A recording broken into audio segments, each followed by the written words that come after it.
Pada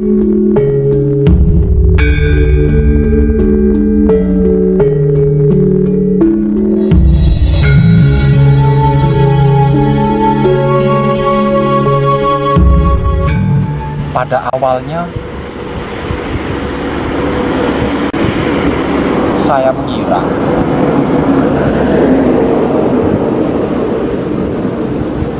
bahwa kekuasaan Allah itu hanya yang baik-baik saja.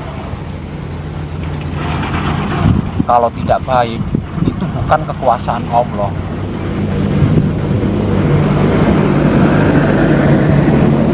Padahal saya yakin, saya percaya, saya beriman kalau Allah itu esa, Allah itu tunggal, Allah itu hanya satu, tidak beranak dan tidak diperanakkan. Tapi saya meyakini, saya mempercayai, saya mengimani kalau baik itu berasal dari Allah, kalau buruk itu berasal dari setan, dari iblis katakanlah.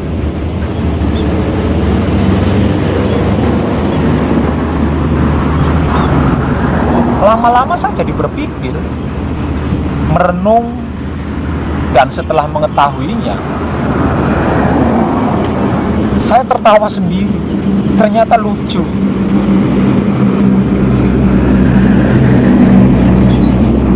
Bagaimana tidak lucu? Lawang saya mempercayai, meyakini, bahkan mengimani bahwa Allah itu esa. Artinya Allah itu tunggal, satu, tidak dua.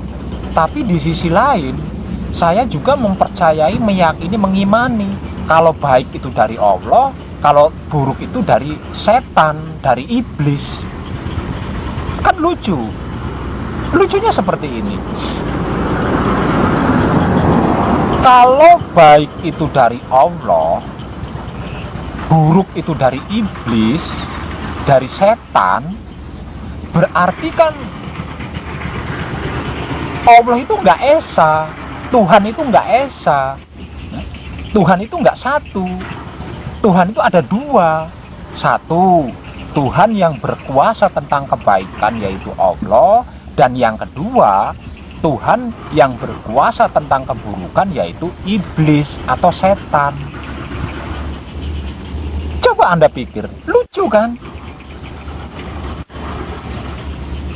Bagi saya, Allah itu maha segalanya, tanpa terkecuali. Dan tidak selembar daun pun yang jatuh ke bumi ini tanpa kehendak Allah. Dan apapun itu yang menjadi kehendak Allah adalah benar.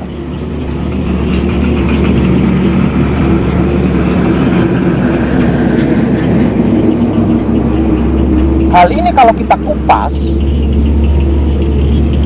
berarti Allah itu bukan suatu hal yang baik-baik saja. Hal yang buruk pun tetap Allah. Semuanya, segalanya adalah milik Allah, kehendak Allah, dan hanya akan kembali kepada Allah. Konyolnya lagi,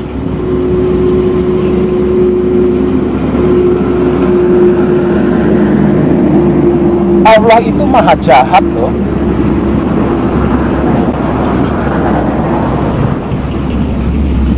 Mungkin Anda akan menolak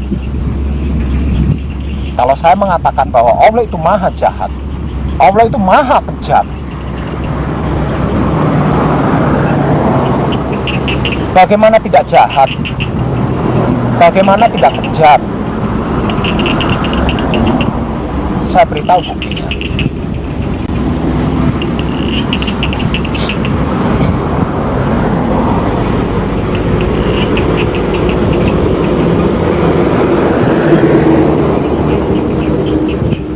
Menurut yang Anda ketahui, ada berapa banyak bencana alam yang menghancurkan semuanya tanpa terkecuali.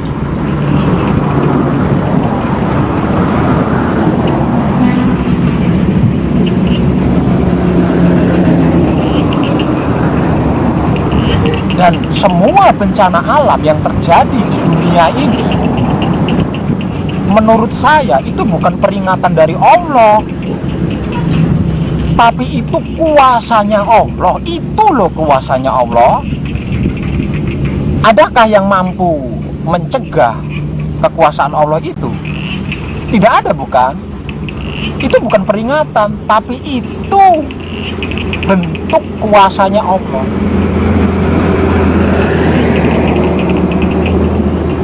Coba Anda pikir, betapa kejamnya Allah, betapa jahatnya Allah.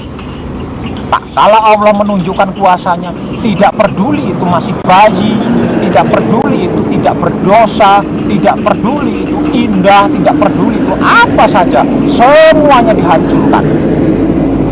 Semuanya dihancurkan, semuanya dimusnahkan. Itu loh kekuasaan Allah. Maka berhati-hatilah, jangan asal. Karena jika Allah itu menunjukkan kuasanya, tidak peduli siapa Anda. Bukti yang kedua,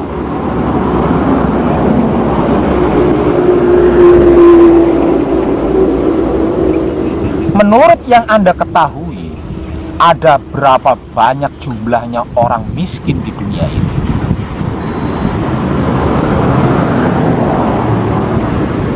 Ada berapa banyak orang miskin yang dibuat sakit oleh Allah, lalu masuk ke rumah sakit, di rumah sakit dia disia-sia, tidak segera ditangani oleh dokternya, diremehkan, bahkan dipermainkan.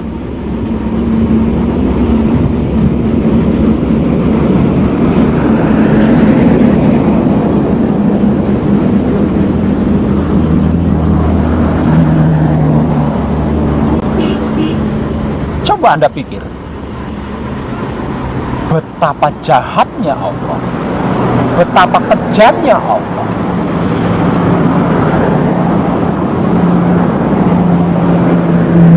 Orang miskin yang dibuat sakit, yang dimasukkan ke rumah sakit, yang di rumah sakit disia-sia, itu belum tentu orang berdosa loh.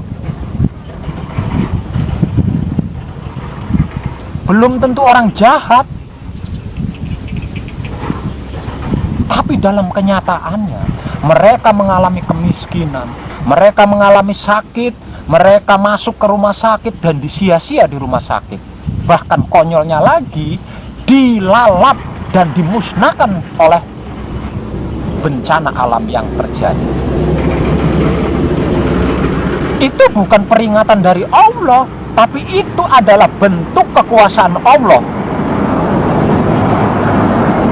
Bahwasanya Allah itu terlepas dari semua ikatan.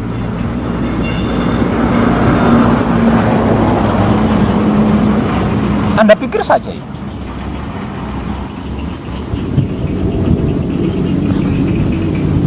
Untuk Anda yang berprofesi sebagai dukun atau paranormal,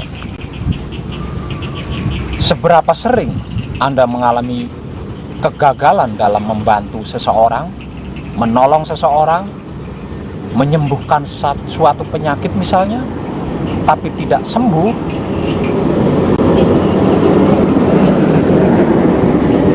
Atau membantu masalah orang,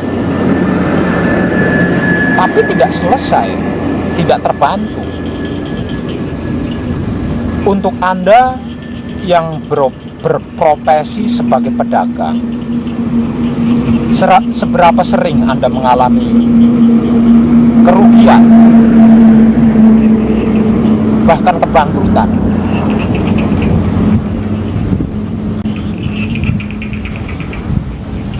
Untuk Anda yang berprofesi sebagai petani, pembisnis, dan lain sebagainya. Seberapa sering Anda mengalami kegagalan?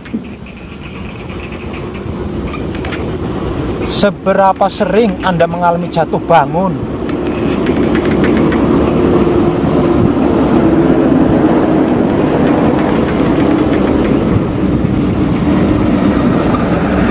Yang berujung lelah, capek, pusing, kecewa,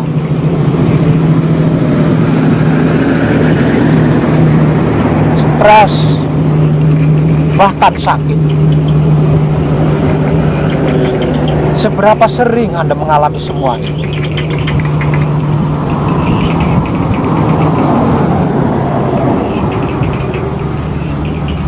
Dan itulah bentuk ketidakkekuasaan kita.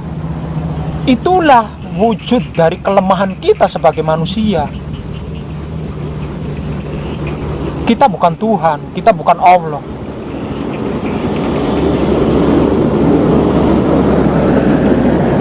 Kita hanya sebatas manusia yang diciptakan oleh Allah, yang tidak bisa lepas dari kekuasaan Allah.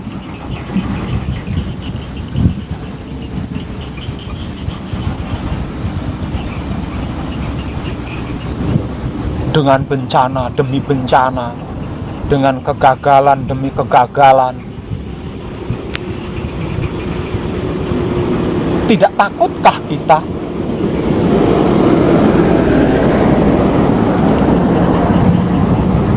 Tidak capekkah kita dengan semua itu? Masihkah kita merasa wah?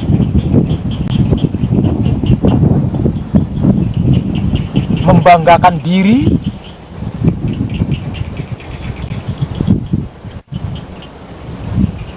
Kalau Anda masih merasa mampu dan belum capek, silahkan, teruskan, lanjutkan.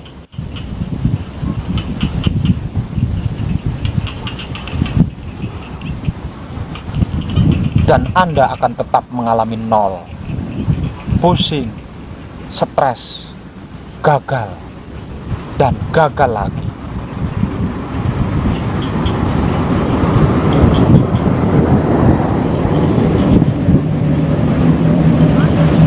Tapi untuk Anda yang sudah merasa capek, merasa letih, merasa lelah dengan semua itu, jangan buang waktu Anda.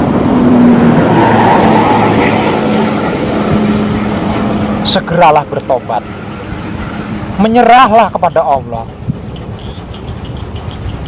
Katakan kepada Allah bahwa aku telah bertobat, bahwa aku telah kapok, tidak akan mengulangi semua itu.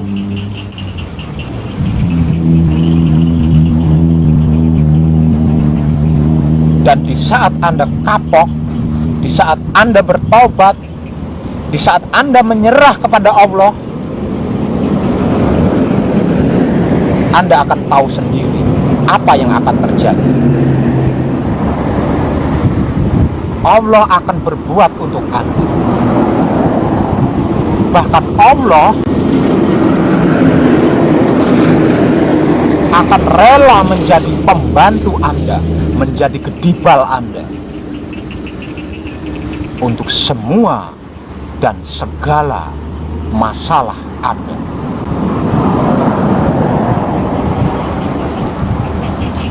Kurang apa coba? Kurang apa?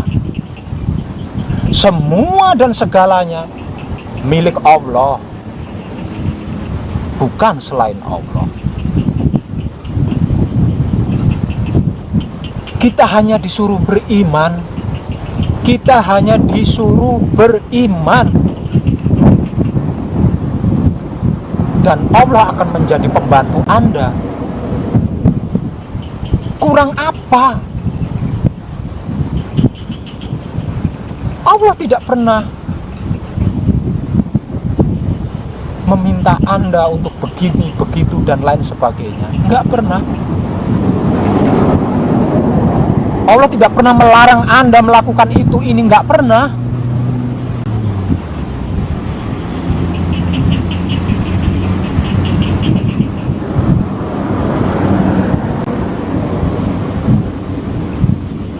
Allah tidak membutuhkan kita, kita yang membutuhkan Allah. Kalau kita membutuhkan Allah, kita harus beriman. Iman itu apa? Iman itu sederhana, gratis, nggak ribet. Iman itu pasrah kepada Tuhan, menerima Tuhan, mempersilahkan Tuhan, merasakan Tuhan, menebar cinta kasih sayang Tuhan. Itu saja. Susahnya di mana? Sulitnya di mana? Lawang cuma pasrah, menerima, mempersilahkan, merasakan, menebar cinta kasih sayang Tuhan. Letak sulitnya di mana? Letak susahnya di mana? Letak rumitnya di mana? Anda kan mengaku beriman. Iya kan? Anda kan mengaku beriman kepada Allah. Kalau dibilang nggak beriman kepada Allah, Anda marah besar. Itu menandakan bahwa Anda benar-benar mengaku beriman. Lah, yang namanya beriman itu adalah pasrah kepada Allah, menerima Allah, mempersilahkan Allah, merasakan Allah, menebar cinta kasih sayangnya Allah. Anda sudah seperti itu belum? Kalau Anda belum seperti itu, berarti Anda belum beriman, berarti Anda tidak beriman. Pantas saja Anda pusing, pantas saja Anda bermasalah, pantas saja Anda sakit, pantas saja Anda gagal. Lawang tidak beriman, artinya bukan Allah yang berbuat, tapi kebodohan Anda sendiri. Para saudara-saudariku sekalian, juga kadang dinasih.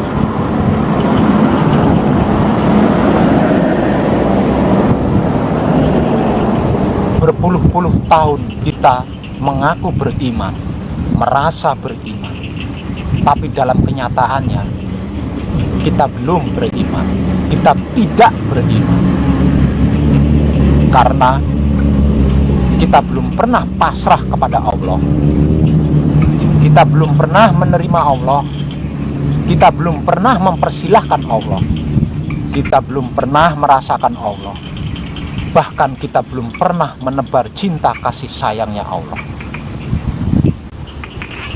Sebab itu, mulai sekarang, daripada kita konyol, daripada kita pusing, daripada kita stres, mengalami kegagalan-kegagalan, masalah-masalah, dan semuanya bahkan tergilas oleh dahsyatnya, kejamnya sebuah bencana, lebih baik sesegera mungkin kita beriman, yaitu pasrah kepada Allah, menerima Allah, mempersilahkan Allah, merasakan Allah, menebar cinta kasih sayang Allah. Dan dengan iman, Allah akan selalu bersama. Para sedulur dan para kadang dinasiku sekalian, jika kita selalu bersama Allah, kita senantiasa bersama Allah dalam segala dan semua hal, sungguh tidak ada satupun yang sia-sia. Semuanya indah, semuanya berkah, semuanya membahagiakan. Sebab itu, jangan buang waktumu, jangan buang kesempatanmu dengan sia-sia. Capeklah dengan semua kegagalan-kegagalan itu. Capeklah dan segeralah menyerah. Segeralah beriman kepada Allah. Dalam arti pasrah kepada Allah, menerima Allah, mempersilahkan Allah, merasakan Allah, dan menebar cinta kasih sayang Allah kepada apapun, siapapun, dan dimanapun. Hanya dengan itu kita bisa, hanya dengan itu kita mampu. Tanpa menyertakan Allah, Sungguh, kita ini tidak memiliki kuasa apapun. Hanya Allah. Hanya Allah. Sekali lagi, hanya Allah. Segeralah. Saya sudah bertobat. Sungguh, saya sudah bertobat. Saya sudah kapok. Karena itu, saya pasrah kepada Allah. Saya menerima Allah. Saya mempersilahkan Allah. Saya merasakan Allah. Saya menebar cinta kasih sayangnya Allah. Karena saya tahu, hanya itu yang bisa saya persembahkan kepada Allah. Selain itu, sungguh saya tidak kuasa apa-apa. Bagi sedulur dan para kadang kinasiku sekalian, jika Anda merasa sudah capek, jika Anda merasa sudah tidak kuat lagi menghadapi masalah-masalah itu, menghadapi bencana-bencana itu, mengalami kegagalan-kegagalan itu, jangan buang kesempatan Anda. Segeralah bertobat, segeralah pasrah, segeralah menyerah, kapok kepada Allah. Katakan, aku tidak kuasa Allah, aku kapok Allah, aku bertobat Allah, aku bertobat hanya kepadamu. Pasrahlah kepada Allah, menerimalah Allah, persilahkanlah Allah, rasakanlah Allah, dan tebarlah cinta kasih sayang Allah kepada apapun dan siapapun serta dimanapun. Lalu perhatikan apa yang akan terjadi. Saya Wong Edan Bagu, terima kasih.